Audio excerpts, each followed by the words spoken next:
back eventually. You wait till the So good morning, everyone. Good morning.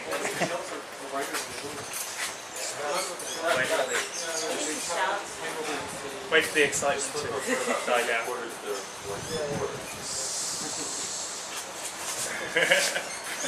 Okay. That's how you enforce it. Good morning. So I'm going to talk today about measurement-based quantum computation. Now this is a model of quantum computation which Elham gave a very nice overview of yesterday. And as she described, it's a model of computation which really has three key components. First of all, we have an entangled multi-party state. So we have a special state over many qubits, which is prepared as the first stage of the computational process.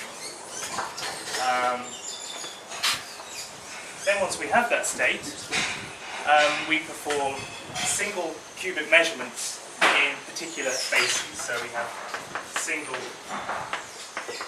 qubit.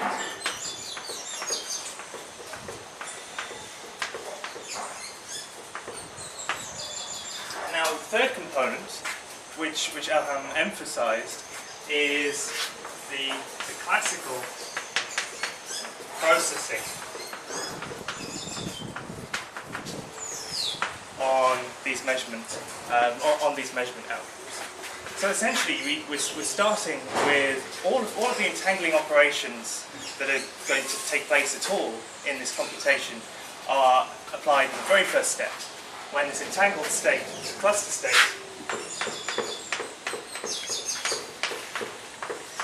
is generated. And then all that's done after this has taken place is single qubit measurements in particular bases and with particular dependency in those measurement bases. And the quantum algorithm is entirely specified in terms of the single qubit measurements and the classical processing structure. Now this model dates back to Rausendorf and Briegel in 2001. So it's been around for quite a long time. So what could I possibly have new to say about this model today? Well, there are still quite a few interesting aspects of this model of computation which I think are not entirely understood. First and foremost, unlike most other models of quantum computation that we have, such as the circuit model and quantum Turing machines, there's no natural classical analogue of this model. There's nothing really in the world of classical computation which we can look at and say, this looks like this measurement-based quantum computation. And so it seems that there's something really intrinsic to quantum physics which is being exploited in this model. So it's a good question to ask, well, what is it? What are the features of quantum physics which are enabling this? Okay. So, and where's the computation taking place? I mean, it's a rather a funny structure of computation. The only actual active computation we see is in this classical processing. The rest is sort of a static thing. We're generating a static state and then making measurements on it. So there are a lot of questions that remain open in this regard, and I'm certainly not going to answer all of these questions today. But what I'm going to do is introduce a new framework for describing this model, which hopefully will give us some of the tools to ask some of these questions. And as a sort of a first step towards investigating these properties, we're going to look at a simpler example, or a rather less ambitious goal. So rather than trying to fully understand what's going on in measurement-based quantum computation, we'll look at something simpler. Measurement-based classical computation. Okay. So that's really the title of my talk and what I'm going to talk about today. The closest thing we can get to a classical version of this measurement-based model. So this is sort of a project which is work in progress, so I very much value your comments, and it's in collaboration with my postdoc Janet Anders. So I haven't really left a space for her, so I'll credit her over here. So this is joint work with Janet, and it hasn't been written up yet, but you should see something about it on the archive in the coming weeks. So, okay, so let me start by maybe describing this model in a bit more detail and setting up this framework that I'm going to use later in the talk. Okay, so what do these entangled states look like? Well, there are actually a whole variety of families of entangled states now, which have now been identified to be suitable resources for this measurement-based model of computation. But the first and most well-known of these states is the cluster state.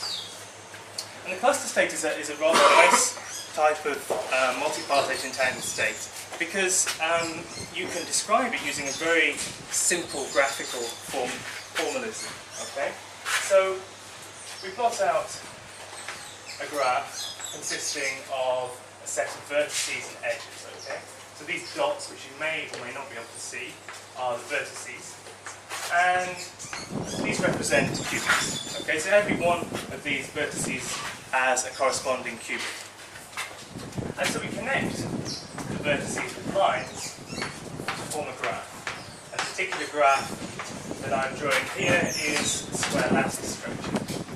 And these edges represent the entangling operations which are applied to generate this cluster state. And in the cluster state, all of these entangling operations are in fact the same operation, the very simple symmetric entangling gate, the control Z gate. So in the matrix representation, that looks like this. It's simply the operation that controlled on the first qubit applies a phase flip Z operation to the second qubit. So by applying a lattice of qubits in the state plus, which is equal to the superposition of the computational basis state 0 and 1, by creating a lattice of qubits in this state, and then applying this control Z operation between all nearest neighbours in the lattice, you generate this cluster state. Okay? And that's your resource state. It's created, so now you can move on to step 2. But it doesn't matter which order you apply them to? It doesn't matter, because all of these operations commute. They're all diagonal, and they all commute. So it's an extremely simple description. You only need to specify this graph, specify the vertices and the edges, and you've uniquely specified the multi-qubit entangled state. So, okay, so what are these single qubit measurements that we make? So I said that these measurements specify the quantum computation that's been carried out. And the way they do that is in the choice of measurement bases. So all of these measurements will be made in the XY plane of the block sphere. So this is a little sketch of the block sphere, nice representation of the single qubit state. We've got 0 at the North Pole, 1 at the South Pole, and these measurements project onto states which live on the equator, the XY plane. Okay? And orthogonal states lie at antipodal points on the sphere, so a measurement basis can be associated with a single line through the origin here. Okay, so the measurements we'll consider are measurements which correspond to lines, to axes on this equator at angle alpha from the longitude 0 point. So longitude 0 point will be defined by this state 0 plus 1. Okay.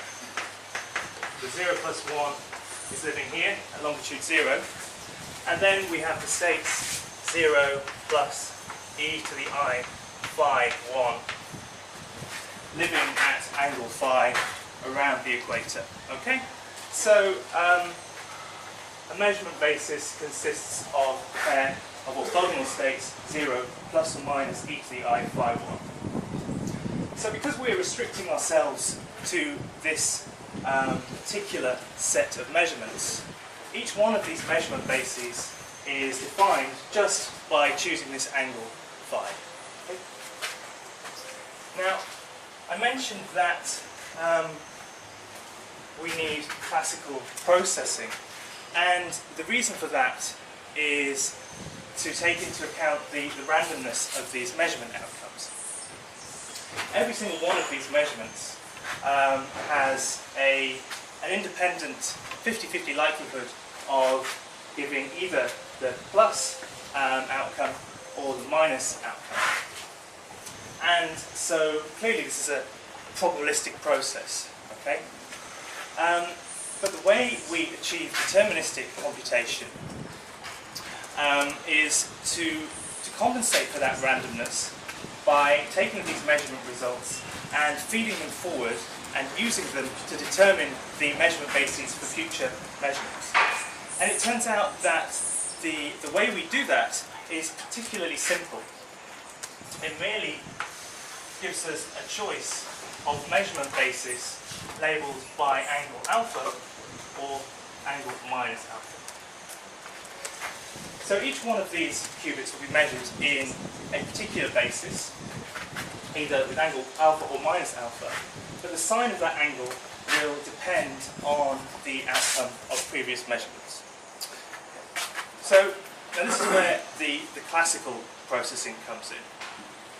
And this is quite important because we need to decide which of these bases to choose. And the sign which is associated with this basis is a function of the outcomes of these previous measurements. So we need a classical computer to evaluate this function. So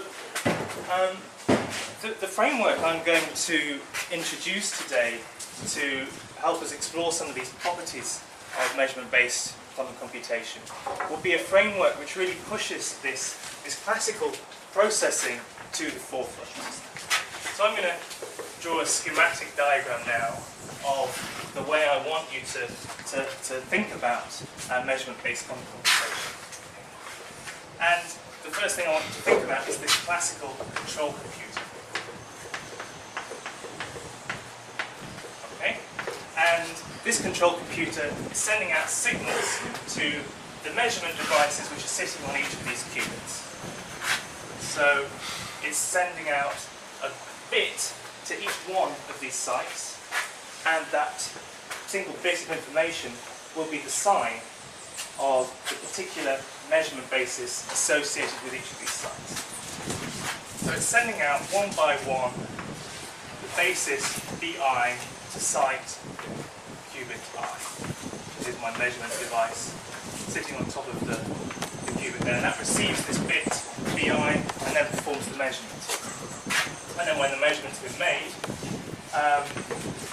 the measurement outcome is now sent back to the control computer. And this measurement outcome is also a bit, and I'll label it MI. So,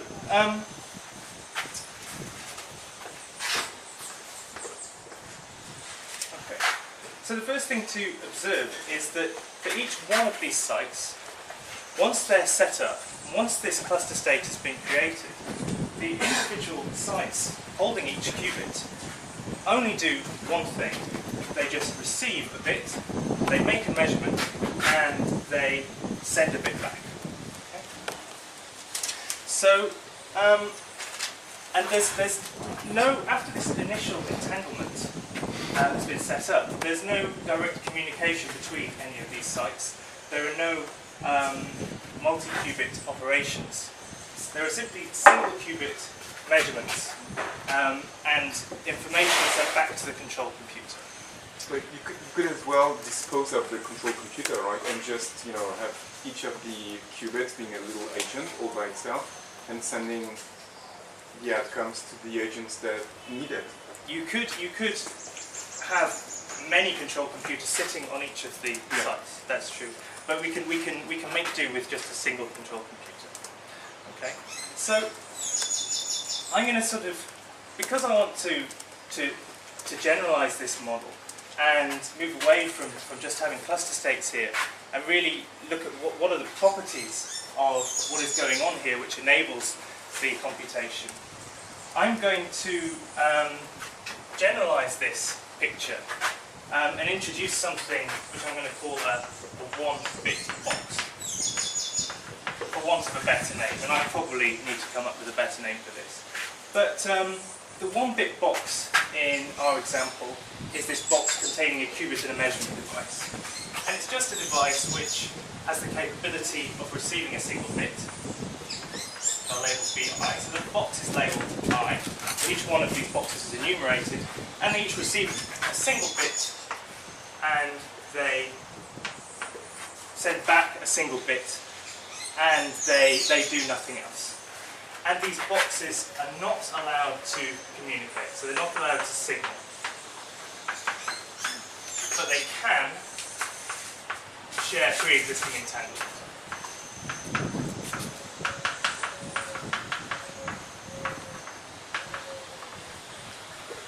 Okay? So they can share pre-existing entanglement, but they can't communicate. Now, the second thing to look at is the structure of the dependency functions which this control computer is evaluating. So each value bi is a function of the values of mi for the qubits which were measured prior to this particular qubit. But in fact, this function has a very simple structure. And this was indicated by Elham in some of her examples yesterday, but I'll repeat it.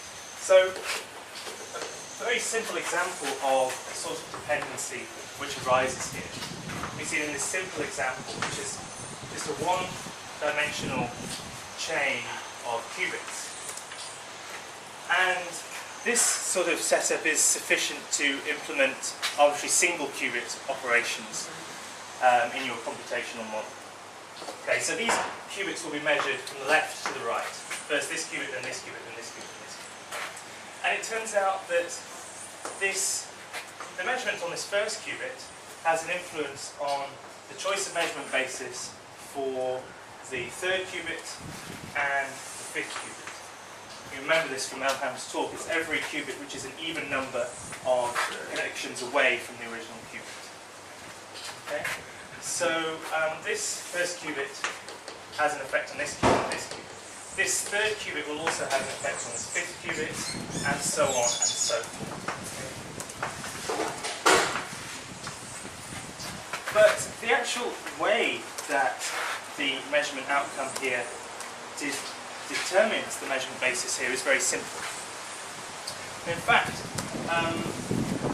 of the two measurement outcomes which we can get here, if we had a measurement outcome m1 is equal to 0, we don't have to do anything to our future qubits. So we keep these measurement bases in the original basis alpha that we were going to measure them in. If this measurement outcome was 1, then we have to flip the measurement basis of these future qubits from plus alpha to minus alpha. Okay? And the same is true of all of the other qubits upon which this measurement here depends. So each one of these qubits, if the measurement outcome was 0, the measurement basis is kept the same. If the measurement outcome was 1, the measurement basis is flipped. So what that means is that all we need to know to determine the measurement basis to apply here is the parity of these measurement outcomes here. If both of them are 0, we keep this in measurement basis alpha. If both of them are 1, we use measurement basis alpha. If 1 is 0 and 1 is 1, then we flip it to minus alpha. So this control control computer is merely calculating the parity bits. Okay? That's a very simple operation.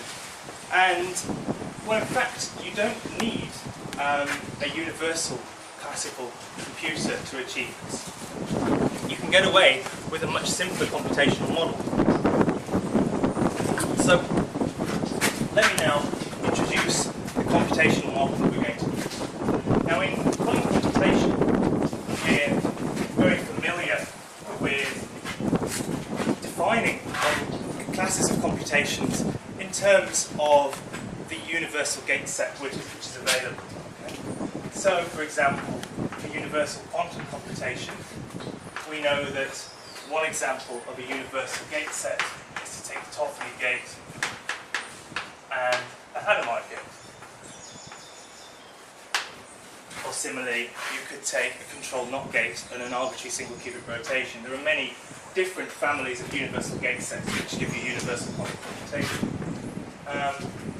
And for universal classical computation, well, if we take the Toffoli gate, the Toffoli gate is universal for reversible classical computation.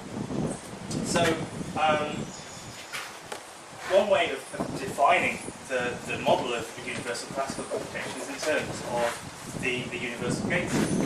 So, I'm going to introduce a restrictive model of classical computation, which is based on gates which are not classically universal. Okay? And I'll call this, for obvious reasons, which we'll see in a minute, a CNOT computer. Okay? And this is a computer whose set of universal gates are CNOT and now, so imagine you have a computer and all it has as its logical components are CNOT and NOT gates. It's not going to be a very useful computer. It's not going to be able to do most of the things which your standard computer can do. It can't even calculate the AND of 2 bits, because if it could, it would be a universal classical computer. And in fact, I mean, people have thought about these restricted models of computation, and you can associate complexity classes with these models, which represent the kinds of decision problems which can be efficiently decided in these different pictures. And so, for the universal quantum computer, we have the class BQP. We believe that the class of problems solvable efficiently on a classical computer is smaller than that. That's the class P. And the class of problems efficiently solvable on the CNOT computer is believed to be even smaller than that, and that's called parity L. Okay? And it's quite an obscure complexity class. You won't find many papers about it. In fact, the only one that is easily readable for a non-computer scientist is a paper by Scott Aronson and Daniel Gottesman on the simulation of Clifford group circuits. So, if you'd like to read about parity L, that's the place to start. But I can tell you some problems which do exist in parity L. So the sort of calculations which this restricted computer can solve efficiently. Okay? So we've already established that we can do parity calculations on a parity L device. That's because essentially parity calculations is what the CNOT gate does. But it can also do some non-trivial things. It can invert matrices, provided these matrices are on the field GF2. It can simulate some quantum circuits.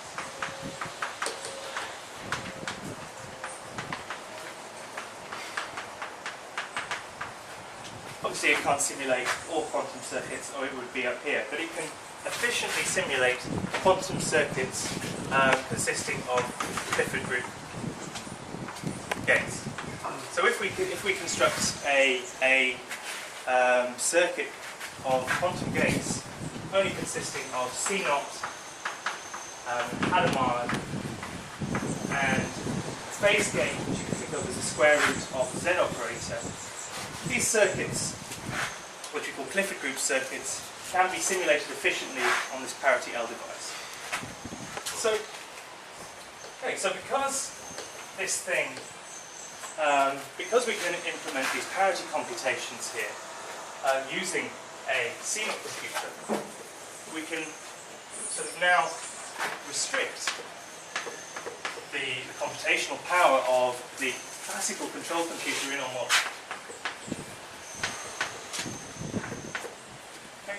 And this is the framework I want to use here. We now have a model of universal quantum computation which consists of something which isn't even a universal classical computer, and simply by enabling this puny CNOT computer to send single bits out to these 1-bit boxes and receive single bits back, we get something which is capable of universal quantum computation. When you say CNOT computer, do you mean the NOT with a single control or with multiple control? Sorry, I mean something, by CNOT I just mean the standard 2-bit CNOT or reversible XOR gate. Right. If I had control NOT, then it would be at the top of the gate, and it would do that too. So the only gates that this thing has are CNOT and just a simple bit flip. Okay, so this is the perspective I want to take here. What is it about quantum physics which allows this to be an interesting computational model? What is it which allows us to break out from this restricted class of problems to the full class of universal quantum computation problems, simply by allowing access to these 1-bit boxes? Now, I'm not going to... Dan, I've got a question. It's probably not a very important question, but just by curiosity. So this plus L, P, V, Q, P yes. onion, Yes. how much does it depend on P? Could you replace P by lots of different complexity classes and still have this egg shape? Well, I mean, yes. I mean, the strict inclusion is only conjectured, right? So, but yeah, you could. I mean, there are all sorts of other complexity classes which parity L can be shown to sit inside. Yes, I mean, there's a whole zoo of them that you can look at. So, but the P is sort of naturally of most interest because of its association with classical computation. So, okay, so what I would like to use this framework for is to look at what physical properties these 1-bit boxes need to allow universal quantum computation.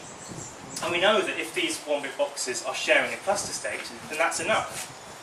Okay. But to start with, as a sort of a simpler as a simpler way of attacking this problem, before considering the full universal quantum computation, I'm going to ask, well, what would be enough to promote us from our CNOT computer just to a universal classical computer? What are the resources which would enable this in terms of intended states that these 1-bit boxes can share? And in general, what properties must these 1-bit boxes have in order to enable this leap of computational power up to universal classical computation? Dan, I'm being perhaps misled by your picture. So what you really mean is universal classical computation, as you just said, but yes. You're drawing the arrow just up to P. Yes. Yes, that's what I mean. But polysize. Yes. Efficient. So efficient classical computation. Actually, the complexity classes refuse matters. So let's just talk about gate sets. Okay. So I want to know what resources can sit inside my 1-bit boxes to enable this computational model to be universal for classical computation. So at the moment, so if I didn't have these boxes, this is just a CNOT computer, okay? And it can't even do an AND gate. So I want to know what I can put inside these 1-bit boxes to boost this up to universal classical. So you were looking at the power that the boxes are giving you together, Yes. or playing with the classical control. Yes. Why not take into account the measurement angle? They are also playing some role. Well, they're part of the prescription inside the box. So that's the problem. So what I wanted to do is sort of shove all the quantum physics inside the boxes. So here, all we're left with is classical bits. So everything here on this picture outside the box is classical. So all the non-classical physics is going on inside these boxes, so we can look at it separately. So this is sort of, the idea is to write out all the classical computation that's going on explicitly, so we can focus on the quantum stuff that's going on inside the boxes. Okay, so let's look for first for an entangled state, which is going to enable our CNOT computer to accomplish universal classical computation, but not universal quantum computation. We already know that if we have a big cluster state, we can achieve universal quantum computation. So how can we get to universal classical computation without going as far as universal quantum computation? Well, we know that if we just add the ability somehow if we allow these boxes to enable this guy to simulate an unlimited number of NAND gates or Toffoli gates, then that would be enough to get to universal classical computation. So, and we also know that when we achieve full universal quantum computation, the way we do it is with a big cluster state of unbounded size. We have a big lattice like this. We know that this is big enough to implement an arbitrary universal quantum computation.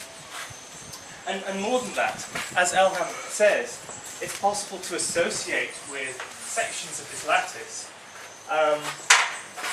equivalent quantum gates in the circuit model. So we can identify the measurements on a certain part of the lattice with, say, a control knot. Let's say a control knot. Okay? And then some other part of the lattice with, say, a single qubit rotation, and so on and so forth. So, one way we could achieve this,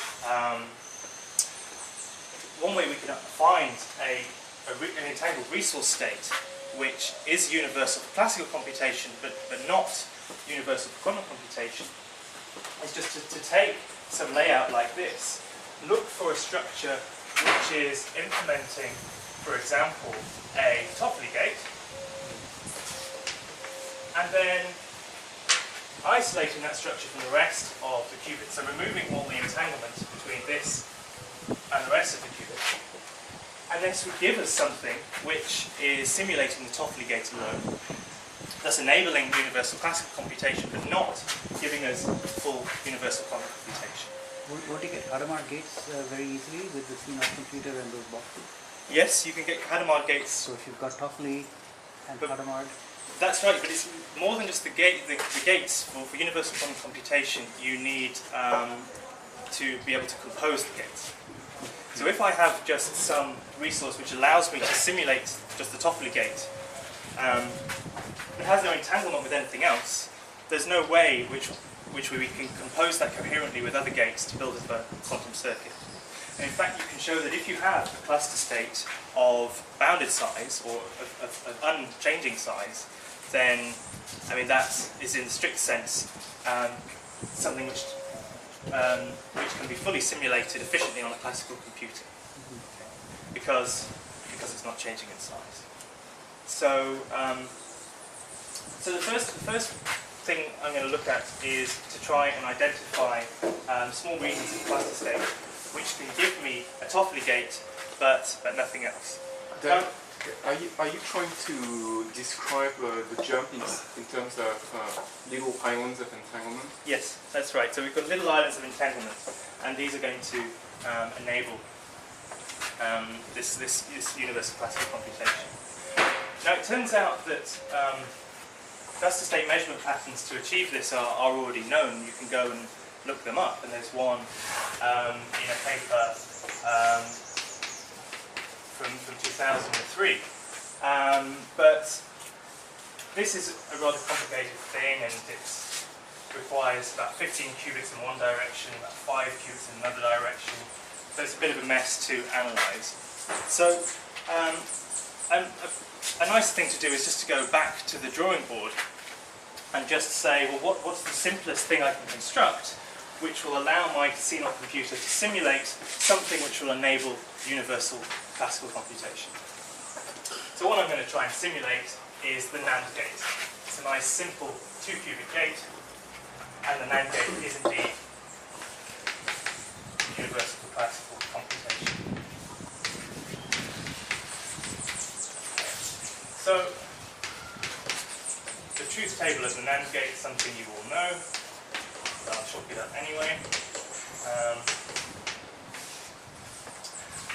It turns out there's a rather neat, simple quantum circuit to implement a NAND gate. And this quantum circuit requires 1 qubit and 3 classical bits. And the way it works is as follows. We take our qubit prepared in state, the logical state 1. Okay? And what we're going to do to this qubit is we're going to rotate it. So we go back to the block sphere picture. The basic operation we're going to consider are rotations of the block sphere vectors around the x-axis by some angle phi. Okay? So this operation we'll call our x phi, and it's a clockwise or anti-clockwise rotation by angle phi. So this we can use to build up our NAND gate. How do we do this? First of all, we take our bit and we rotate it by the angle phi. But the sign of this rotation is going to depend on some bit A. So let's label the bits. The inputs to our NAND gate A and B. So that's the first step. We rotate by π/4 with the sign governed by the bit A. Then we do the same with bit B.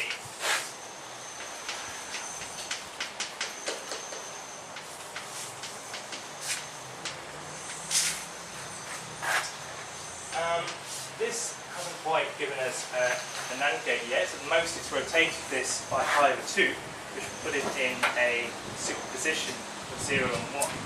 So we need some more rotations. So now we rotate in the opposite direction.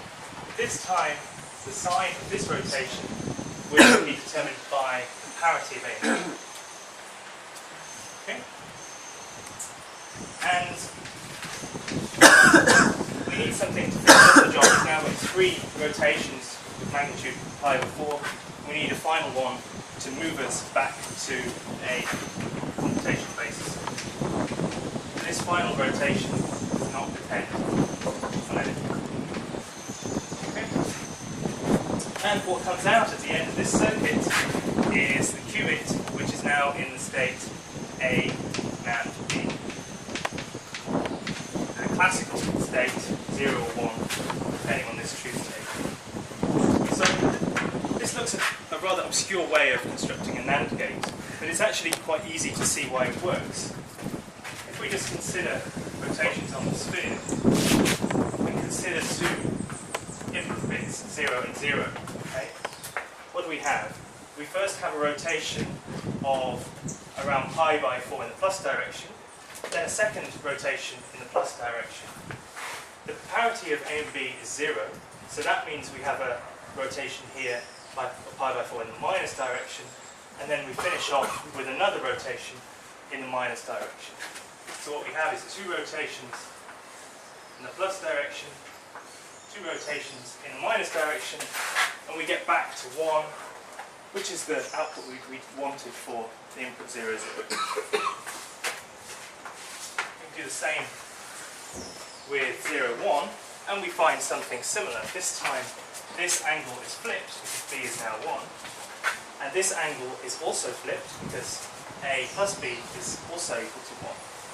But that means we still have a combination of 2 rotations in the positive direction, 2 in the negative direction. So we go up, come back down again, and the output state is 1. By symmetry, the same thing happens for state 1, 0.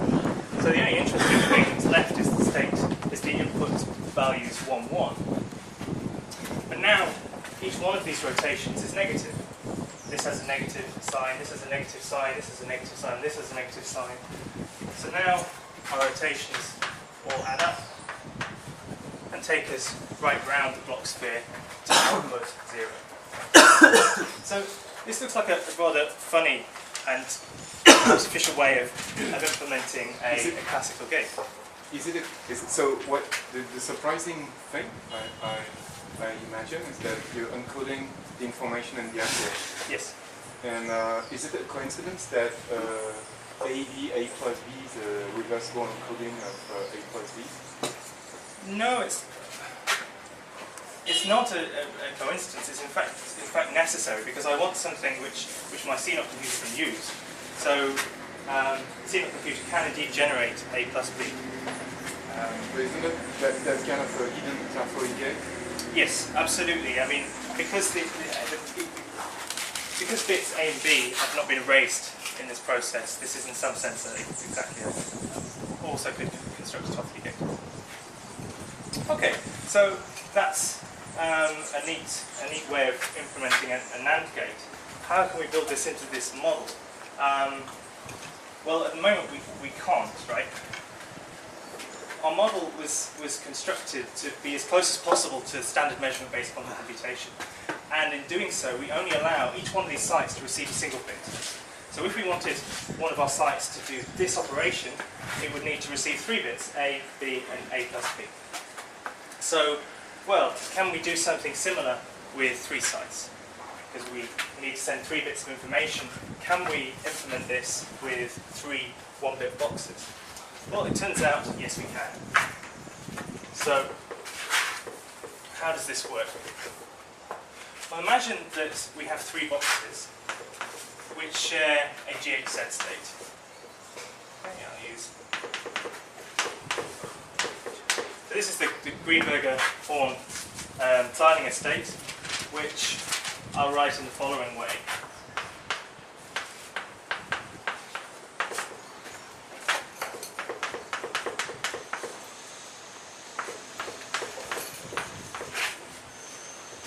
Okay, so I've changed the basis slightly from the standard description. This is equivalent to a GHZ state. Plus state is, as I said before, 1 over root 2, 0 plus 1. And the minus state is 1 over root 2, 0 minus 1. So, yeah, the technical the GHZ state has been widely studied.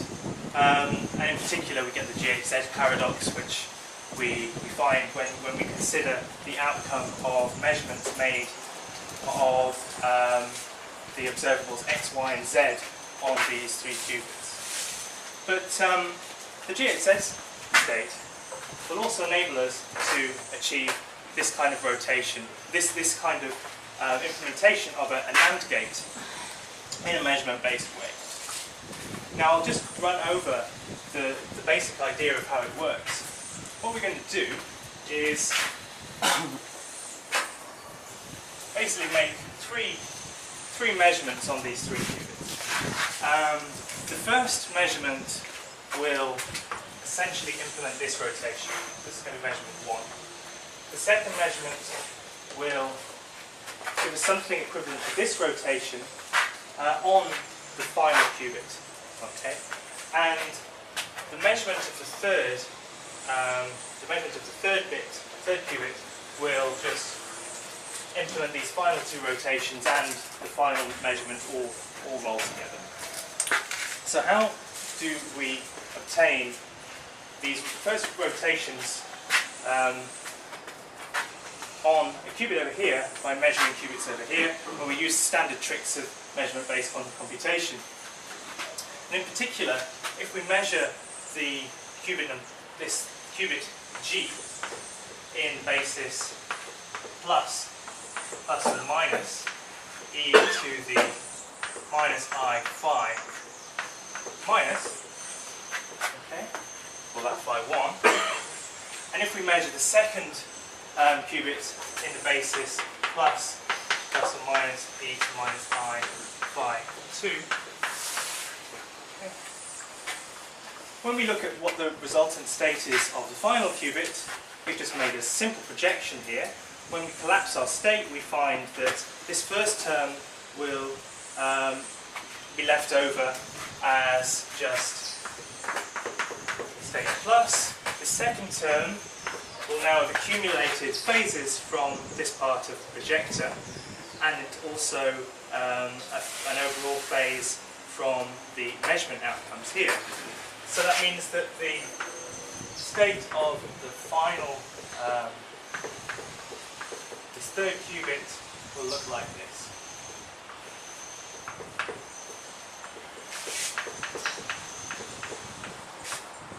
Okay, so that's not very clear, but let me write that again.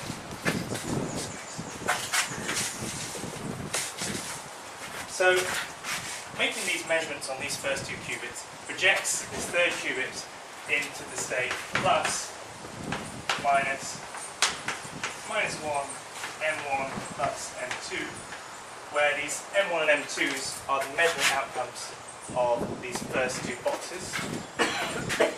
And this particular phase e to the phi 1 plus phi 2. Now, if I set phi 1 to be equal to this angle, depending on bit A, and if I set phi 2 to be equal to this angle, depending on bit B, then the state I have achieved now on this third qubit is equivalent to the state of the qubit at this point in this circuit, except for this extra phase flip here, which depends on these measurement outcomes. So what that means is that if I now apply these rotations directly on this third qubit and measure it, what do I get from these three boxes? Well, the input of the first box was A, the input of the second box was B, the input of the third box was A plus B, and now I have the output M1, M2, and M3. And it turns out that M1 plus M2 plus M3 are now equal to A and B. Okay? So that means if I take an entanglement resource consisting of GHZ states and I use them as resources for my 1-bit boxes in this model of measurement-based quantum computation, I achieve something which is universal for classical computation. So it's boosted the computational power of the CNOT computer from its parity L class up to the full P class. So in a sense, this means that the GHZs are playing an analogous role for classical computation as the cluster states are for universal quantum computation. And it's interesting that we still require entanglement in these states, even though all we're doing is classical computation. Somehow the entanglement is still being required for this computational boost in power. So for the final part of my talk, I'm going to look at what happens if we try and do better than this, if we try and have a simpler scenario, where rather than requiring 3 sites, 3 boxes, we just take the simplest possible picture in our model, where we would only have 2 boxes. The first box would take in bit A, and the second box would take in bit B, and together they would calculate the answer. This model that you cannot do more on the can't do more than the classical case, because if you just have a resource consisting of GHZ states, you can simulate the outcome of all local measurements on these states efficiently on the classical computer. So you definitely can't do better than universal classical computation. So this is precisely a resource which will give you universal classical computation. And the corollary of that is if you have any collection of cluster states of bounded size, they will also be a resource for universal classical computation, but not universal computation. Okay, so let's look at this final thing. Let's try and do better than the GHZ state. Let's try and construct something with just two boxes. But then I could have imagined that maybe I have a GHZ state, but my classical computer would be more powerful. So But then the GHZ does nothing. If you have a full universal classical computer anyway, then the GHZ state does not give you any enhancement in. no, but if I give you full classical computer, universal classical, and the quantum computer, that we don't know. No, it can't do, because whenever you have a resource state whose measurement statistics can be simulated efficiently on a classical computer, you know it can't be a resource state for universal quantum computation. Okay, let me do this final thing. It's quite neat. So we want the output of this thing to encode A, NAND, B. Okay, so one way of doing this is just to have the output of one of these boxes as A, NAND, B. Okay, but this is something that I'm not allowed to do, because in my definition of these one-bit boxes, I said they're not allowed to transmit information, they're not allowed to signal. Okay, and if I have a construction like this, if I set this value to 0, then what will come out here at the end will just be the not of B. Okay. So that effectively transmits B from one side to the other. So, well, basically the only other thing I can do to try and calculate NAND in a way that's recoverable by my CNOT computer is to do the following.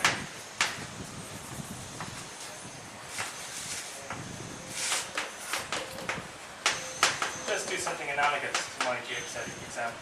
So the parity of these measurement outcomes are A, NAND, and B. Okay? So how can I construct a quantum state to achieve this? Is it even possible in principle? Well, let's consider if it is possible in principle.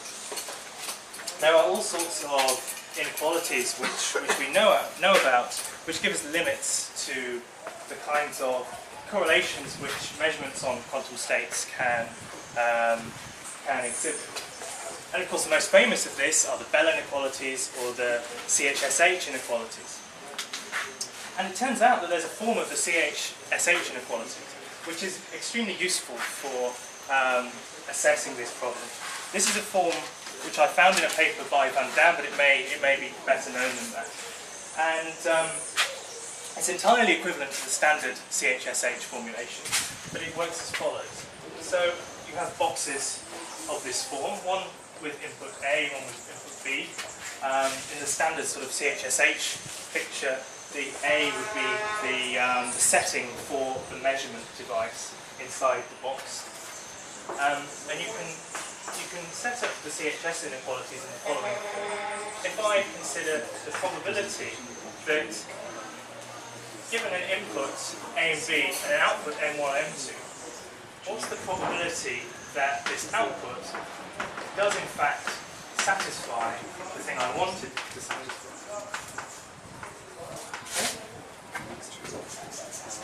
I want the output to M1 plus M1 to be equal to A and B. Okay?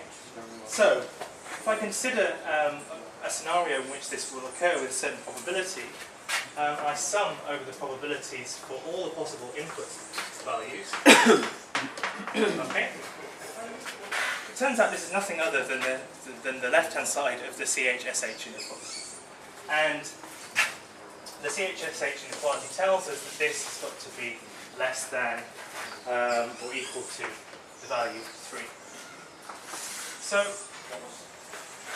okay, so what do I want for this box here? I want to achieve A, NAND, B for every input for every scenario. So I have 4 different possibilities here. So I want this sum of p-values to be equal to 4. Okay? So this violates the CH-SH inequality. That's no problem. This is just an inequality for a local hidden variable model. What about quantum physics? But for quantum physics we have Sirelson's bound. Sirelson's bound gives us a upper bound on the CH-SH quantity, which is allowed by quantum physics. So what's the upper bound for in Sirelson's case?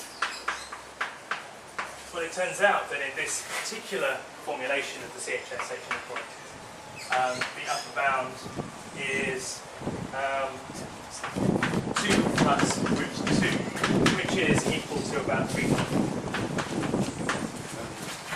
So this very simple thing, this idea of a simplification of our classical Riesler state to a 2-site device, which will simulate the NAND gate, is impossible with quantum physics.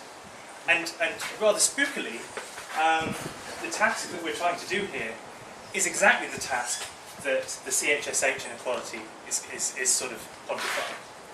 And more than that, this particular box here, this particular setup, is something that's been studied a lot already.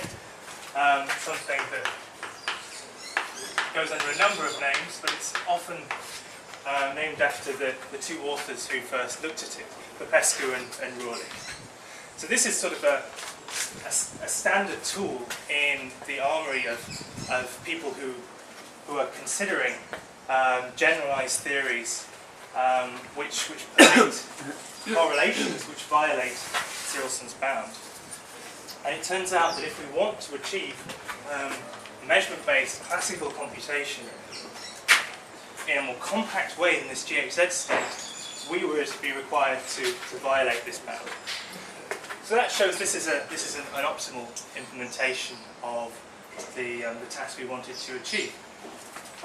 So that's all I wanted to say today. Sorry, then I'm a little confused. So there's no way you can entangle the 2 players, the 2 boxes, so as to obtain the NAND? No, there's no way. With full probability, okay. There's no way. Full probability, that violates both the Okay. CH-SH inequality and Sirelson's bound. So in the classical case, I can do 0.75, and in the quantum case, I can Yes. do 0.80 something. But this is trivial to achieve. If you always just output Yeah, value right, 1, you Yeah. get 0.75. Right. Okay. So you basically can't do anything in the classical case. So the additional element you have here is just your plus L computer. What the plus L computer is all that's doing is it's allowing you to interpret this M1 plus M2 and convert it into the value. That's the only role that's playing. But you do need that. So this is just sort of a simple thing to do with this framework. I mean, But it can't. It does it. So I'm curious about this. So these are sorts of Bell inequation, generalized Bell inequations, right? Mm-hmm. And when you add, as you do here, a little bit of post-processing on the output of 2 players, you can all of a sudden solve a problem which is solvable neither in the classical case nor in the quantum case. So do you think there is is it just a side remark, or do you think there is an interesting way of redoing this complexity analysis by adding post-processing of a certain limited sort, which would be interesting? Can you, for example, if I follow your argument, you cannot do this in the classical case, even with a CNOT computer. that's right. So that it's another, much more regular Bell inequality in a way. Yes. Yes, I mean this is just equivalent to standard CHS.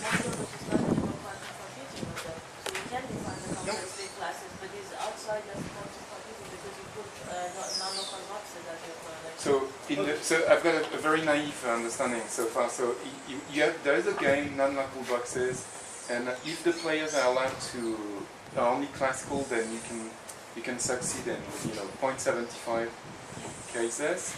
If they're quantum, you can succeed in 0.84. Yeah. But so that's ugly in a way.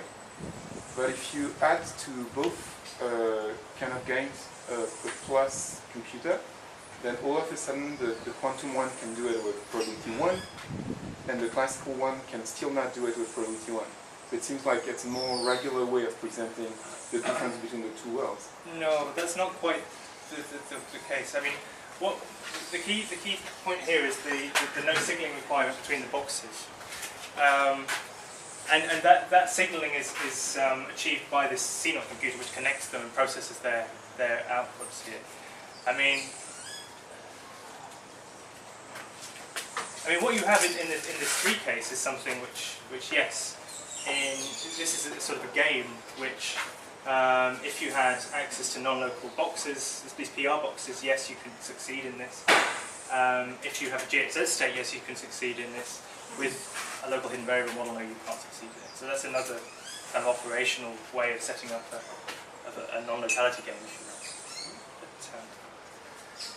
But yeah, this is just sort of the first thing we looked at in this picture, and what we'd like to do now is sort of we'll generalize this further and really sort of look at what further properties these boxes require in order to enable universal quantum computation. So what we're looking to do is to capture the necessity to go from this sort of local small entangled states to these global entangled states over many particles, and see whether new insights can come from that in this picture. Other things which might be interested to look at, to consider further here is this connection with this PR box. I mean, it's quite surprising that we sort of stumbled upon this by accident, this thing which has been so well studied. And it may even be that there's some deeper connection here between this and the PR box picture. I mean, maybe you can use these 1-bit boxes to come up with a more generalized framework to generalize the PR box stuff. Maybe this has already been done, but it's all stuff to be investigated. And yeah, I guess it all sort of goes. I mean, we're still not quite there at answering what are the features of quantum physics which are allowing measurement-based quantum computation to succeed, but violating the CHSH inequality might be one of them. But this is all stuff for future study. Okay, I'm done now. Thanks for listening.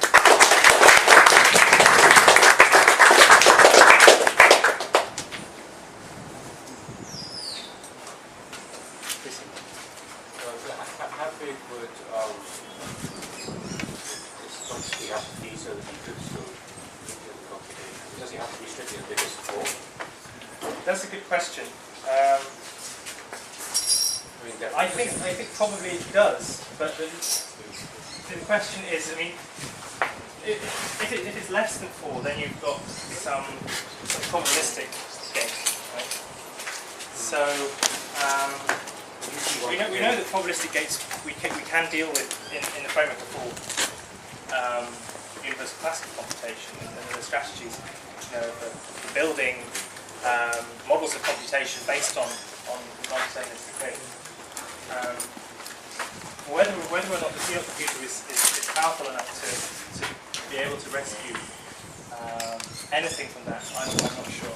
Certainly, it's clear that in this case, you could replace this with just a box that always spits out the same answer. So that would, it's clear that in that case that there's not going to be anything to gain. But it's a good question whether you could in fact extract using some techniques from non-deterministic computation, some sort of computational advantage from beating the 3. That's a good point.